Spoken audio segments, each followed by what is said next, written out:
নমস্কার বন্ধুরা, বাংলায় এসআইআর নিয়ে এই মুহূর্তে আরো বড় আপডেট উঠে আসছে। চলতি মাসে কালী পুজোর পর এসআইআর জারি হতে চলেছে। তো এই সম্বন্ধে কি কি আপডেট আসছে আমরা জানবো। পাশাপাশি আধার কার্ড নিয়ে কি জানিয়েছে কমিশন, গ্রহণ করা হবে কি হবে না। সেই সঙ্গে ভোটারদের এবার সেলফ অ্যাটাস্টেড করতে হবে সমস্ত ডকুমেন্টস। তো কি কি লেটেস্ট আপডেট আসছে এই মুহূর্তে আমরা জানবো এই ভিডিওতে। তার আগে আপনি কোন জেলা থেকে এই ভিডিওটি দেখছেন সেই জেলার নাম কমেন্টে জানিয়ে দিবেন, এবং এসআইআর নিয়ে আপনার কোনো প্রশ্ন থাকলে কমেন্টে জানাবেন। সেই প্রশ্নগুলোর সঠিক উত্তর দেওয়ার চেষ্টা করব আমরা। তো বন্ধুরা চলুন এই মুহূর্তে লেটেস্ট কি কি আপডেট আসছে আমরা দেখে নেব। তো সব থেকে বড় আপডেট আসছে চলতি মাসে অর্থাৎ অক্টোবর মাসে রাজ্যে এসআইআর বিজ্ঞপ্তি। বিস্তারিত জানবো কি বলা হচ্ছে এই সম্বন্ধে। তো চলতি মাসে জারি হতে চলেছে ভোটার তালিকার স্পেশাল ইন্টেন্সিভ রিভিশন বা এসআইআর বিজ্ঞপ্তি। দিল্লি থেকে রাজ্য সফরে আসা কমিশনের প্রতিনিধি দলের তরফে এমনই ইঙ্গিত মিলেছে। সেক্ষেত্রে কালীপুজো ও দীপাবলি মেটার পরই বিজ্ঞপ্তি জারির সম্ভাবনা প্রবল বলে জানা যাচ্ছে। মোটামুটি এই মুহূর্তে যে আপডেট আসছে 2রা নভেম্বরের পর বাংলায় এসআইআর এর বিজ্ঞপ্তি হতে পারে। আর বিজ্ঞপ্তি জারির সঙ্গে সঙ্গে রাজ্য জুড়ে শুরু হয়ে যাবে এসআইআর এর কাজ। বুধবারের পর বৃহস্পতিবার পূর্ব মেদিনীপুরের কোলাঘাটের বলাকা মঞ্চে পূর্ব মেদিনীপুর, ঝাড়গ্রাম এবং বাঁকুড়া জেলা প্রশাসনের সঙ্গে বৈঠক সারেন ডেপুটি নির্বাচন কমিশনার জ্ঞানেশ ভারতী। বৈঠক শুরুর আগে সকাল 11:15 নাগাদ জ্ঞানেশ ভারতী কোলাঘাটে বলাকা মঞ্চে ঢোকার সময় তার গাড়ি ঘিরে বিক্ষোভ দেখায় পশ্চিমবঙ্গ রাজ্য সনাতন ব্রাহ্মণ ট্রাস্ট। তবে তাতে কর্মসূচিতে কোনো প্রভাব পড়েনি। বৈঠকে ছিলেন রাজ্যের মুখ্য নির্বাচনী আধিকারিক মনোজ আগরওয়াল সহ দপ্তরের অন্য আধিকারিকরা। 7 দিনের মধ্যেই এসআইআর সংক্রান্ত যাবতীয় প্রস্তুতির কাজ সেরে ফেলতে বুধবারই জেলাগুলিকে নির্দেশ দিয়েছিল কমিশনের প্রতিনিধি দল। এদিন তাদের তরফে যে বার্তা এসেছে তাতে স্পষ্ট, প্রস্তুতি শেষের দিন কয়েক পর অর্থাৎ উৎসব পর্ব মিটলেই এসআইআর সংক্রান্ত বিজ্ঞপ্তি জারি হয়ে যাবে। এই 3 জেলার সঙ্গে বৈঠকে কমিশন কর্তারা আরও একটি বিষয় উত্থাপন করেছেন।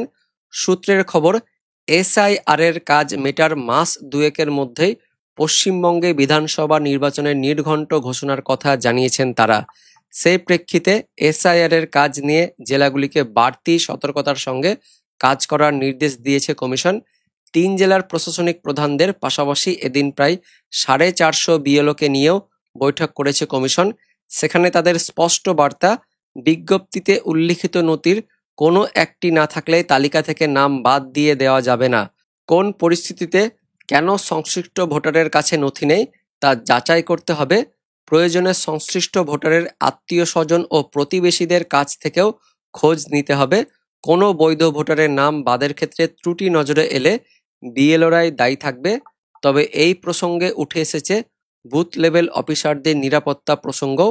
এ ব্যাপারে রাজ্যের দায়িত্বের কথা বললেও নজরদারিতে কমিশন থাকবে বলেও কর্তারা জানিয়েছেন। বৈঠকে কমিশন আরও জানিয়েছে, 2002 সালের ভোটার তালিকায় যাদের নাম রয়েছে তাদের বৈধ ভোটার হিসেবে গণ্য করতে হবে।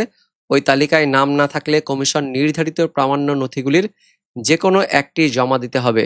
তো 2002 সালের লিস্টে যাদের নাম থাকবে তাদের কোনো কাগজ লাগবে না। পাশাপাশি যাদের মা বা বাবার নাম থাকবে 2002 সালের লিস্টে তাদেরও কোনো কাগজ লাগবে না। শুধুমাত্র যাদের মা বা বাবার নাম বা নিজের নাম 2002 সালে থাকবে না তাদেরই কাগজ লাগবে। তো কি কি কাগজ লাগবে সেটা আপনাদের আমি পরে দেখাচ্ছি, সঙ্গে থাকুন। তবে শুধু আধার কার্ডকে প্রামাণ্য নথি হিসেবে বিবেচনা করা হবে না। আধার কার্ড দিলেও তার সঙ্গে বিজ্ঞপ্তিতে তালিকাভুক্ত অন্য কোনো নথির লিঙ্ক থাকতে হবে।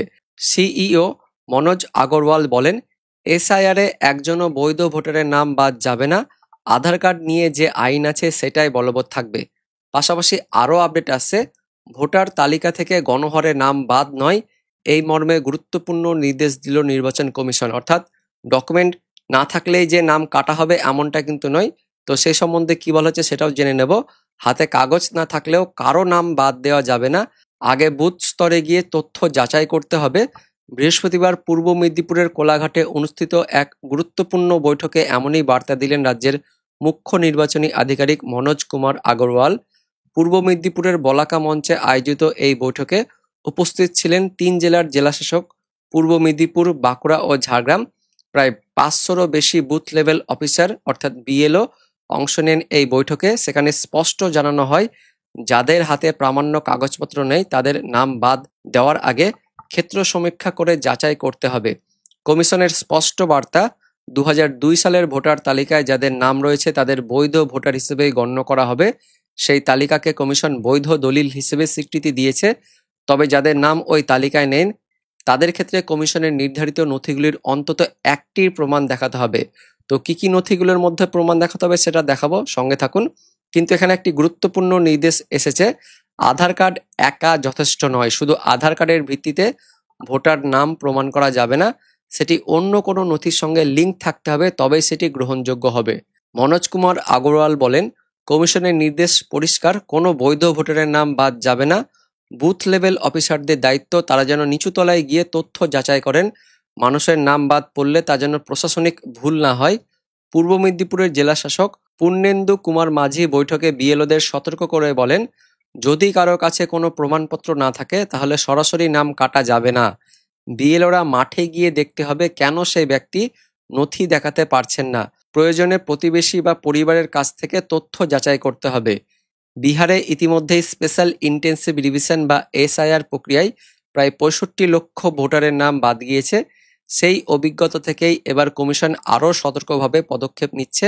বাংলায় একই প্রক্রিয়া শুরু হলেও এই রাজ্যে ভোটার তালিকা সংশোধনের কাজ আরও সতর্কতার সঙ্গে সম্পন্ন করার নির্দেশ দেওয়া হয়েছে। একটি গুরুত্বপূর্ণ বার্তাও এসেছে কমিশনের তরফে, গণহারে নাম ছেঁটে ফেলার সংস্কৃতি নয়, ভোটার তালিকা যেন সামাজিক বা প্রশাসনিক বিভ্রাটে ভোগে না, সে বিষয়ে জোর দেওয়া হচ্ছে। সিইও মনোজ কুমার আগরওয়াল আরও বলেন, আমরা চাই মানুষ স্বস্তিতে থাকুক, কারো ভোটাধিকার যেন অন্যায়ভাবে খর্ব না হয়। আধার কার্ড নিয়ে যে আইন আছে তা মেনে চলতে হবে। আধার কার্ড একমাত্র প্রমাণ নয়, কিন্তু তার সঙ্গে অন্য নথির লিঙ্ক থাকলে অসুবিধা হবে না।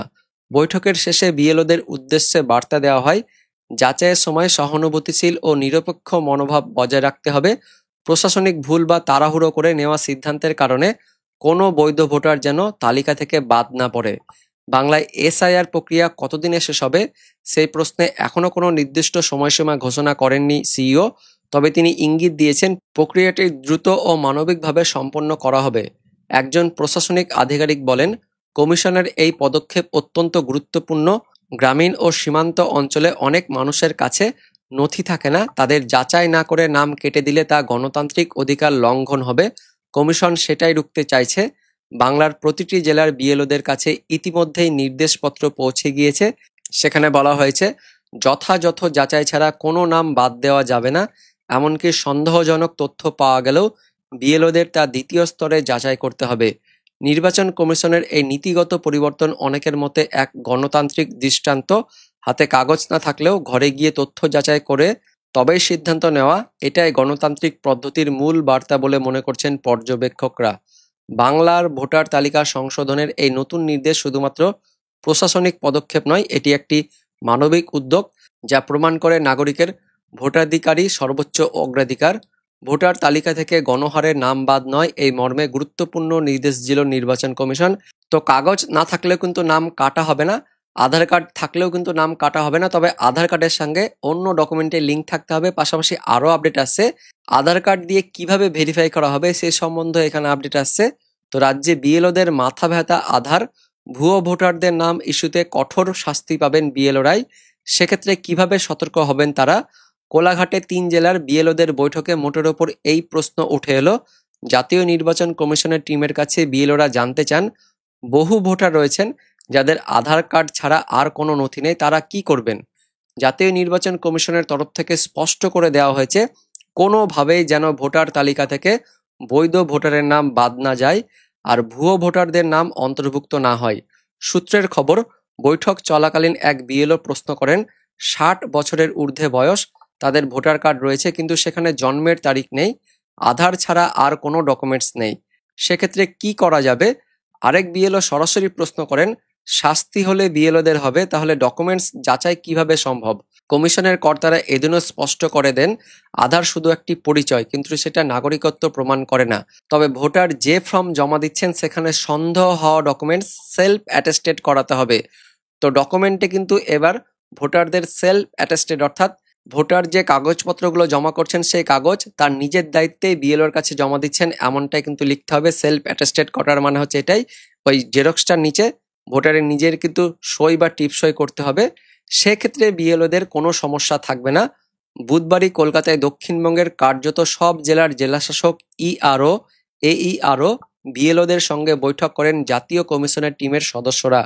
বুধবার বৈঠকে কেন্দ্রীয় নির্বাচন কমিশনের টিমের প্রতিনিধিদের সরাসরি এ প্রশ্ন করা হয় রাজ্য প্রশাসনিক কর্তাদের তরফে। সূত্রের খবর, উত্তরে সিইও এবং জ্ঞানেশ ভারতী জানান, শীর্ষ আদালতের নির্দেশ অনুযায়ী আধার শুধু পরিচয়পত্র অর্থাৎ আইডেন্টিটি, এটা কোনো ঠিকানা বা নাগরিকত্বের প্রমাণ নয়। আধারকে আরেকটি পরিচয়পত্র হিসেবে গণ্য করা হবে, এর বেশি গুরুত্ব দেবে না ইসিআই। তো এসআইআর জারি হওয়ার পর ভোটারদের বাড়িতে দুটো করে ফর্ম যাবে। যাদের নাম 2002-এর লিস্টে রয়েছে বা যাদের বাবা বা মায়ের নাম 2002-এর লিস্টে রয়েছে তাদের কিন্তু কোনো কাগজ লাগবে না, তাদের ইতিমধ্যে ভেরিফাই হয়ে গেছে। শুধুমাত্র যাদের নাম নেই তাদেরকেই এই 11টা ডকুমেন্টের মধ্যে থেকে যে কোনো একটা ডকুমেন্ট দিতে হবে, পাশাপাশি আধার কার্ডের সাথে কিন্তু লিঙ্ক থাকতে হবে, এরকম কোনো ডকুমেন্ট দিতে হবে। তো কি কি ডকুমেন্টের কথা বলা হচ্ছে? প্রথমে বলা হচ্ছে কেন্দ্র সরকার বা রাজ্য সরকারের দ্বারা নিয়মিত কর্মচারী বা পেনশনভোগীদের জারি করা যে কোনো পরিচয়পত্র বা পেনশন প্রদানের আদেশ, এই সম্বন্ধে কোনো কাগজ যদি থাকে সেটা দিলে হবে। পাশাপাশি 1987 সালের পূর্বের কোনো স্থানীয় কর্তৃপক্ষ বা ব্যাংক, ডাকঘর, এলআইসি, পিএসইউ এর কর্তৃক ভারতে জারি করা যে কোনো পরিচয়পত্র, শংসাপত্র বা নথিপত্র থাকলেও সেটা কিন্তু অ্যাপ্রুভ করা হবে। তবে সব থেকে ভালো ডকুমেন্ট সেটা হচ্ছে জন্ম সার্টিফিকেট। কারোর যদি জন্ম সার্টিফিকেট থাকে সেটাও একদমই অ্যাপ্রুভ করা হবে। পাশাপাশি পাসপোর্ট থাকলেও সে কাগজটা দিতে পারবেন। তার সঙ্গে স্বীকৃত বোর্ড বা বিশ্ববিদ্যালয় কর্তৃক ম্যাট্রিকুলেশন বা শিক্ষাগত যোগ্যতা সার্টিফিকেট অর্থাৎ মাধ্যমিক পাস সার্টিফিকেট, উচ্চ মাধ্যমিক pass certificate, college pass certificate থাকলেও অ্যাপ্রুভ করা হবে। তার সঙ্গে রাজ্য সরকারের উপযুক্ত কর্তৃপক্ষ কর্তৃক জারি করা স্থায়ী বসবাসের শংসাপত্র অর্থাৎ এসডিও অফিস থেকে ডোমিসাইল সার্টিফিকেট যদি থাকে সেটাও আপনাদের ভ্যালিড ডকুমেন্ট হিসেবে ধরা হবে। বন অধিকার সার্টিফিকেট, তার সঙ্গে SC ST OBC caste certificate, সেই সার্টিফিকেটও যদি থাকে সেটার ক্ষেত্রে আপনাদের অ্যাপ্রুভ করা হবে। জাতীয় নাগরিক পঞ্জি যেখানে হয়েছে সেই সার্টিফিকেট যদি থাকে সেটা ধরা হবে। পাশাপাশি পারিবারিক নিবন্ধন সার্টিফিকেট, সরকার কর্তৃক প্রদত্ত যে কোনো জমি বা বাড়ির বরাদ্দের সার্টিফিকেট থাকলেও অ্যাপ্রুভড হিসেবে ধরা হবে। তার সঙ্গে আধার কার্ড থাকলেও আপনাদের গণ্য করা হবে। তো এই 11টা ডকুমেন্টের মধ্যে যে কোনো একটি ডকুমেন্ট, পাশাপাশি আধার কার্ড থাকলে হবে। তবে 2002 সালের লিস্টে যাদের নাম থাকবে না শুধুমাত্র তাদেরকেই এইগুলো দিতে হবে। আর 2002 সালের লিস্টে যাদের নাম রয়েছে বা যাদের বাবা মায়ের নাম রয়েছে তাদের কিন্তু কোনো কাগজপত্র লাগবে না। এই মুহূর্তে সবচেয়ে বড় আপডেট আছে। তো বন্ধুরা, এটাই ছিল এই মুহূর্তের এসআইআর নিয়ে সবচেয়ে বড় আপডেট। পরবর্তীকালে এসআইআর নিয়ে নতুন কোনো আপডেট এলে অবশ্যই আপনাদের ভিডিও করে জানিয়ে দেবো। তো এসআইআর নিয়ে আপনাদের যদি কোনো প্রশ্ন থাকে অবশ্যই ভিডিওর কমেন্ট সেকশনে কমেন্ট করে জানিয়ে দিবেন, সেই প্রশ্নগুলোর উত্তর দেওয়ার আমরা চেষ্টা করব। তো দেখা হচ্ছে পরবর্তী আপডেট নিয়ে, ততক্ষণের জন্য ধন্যবাদ।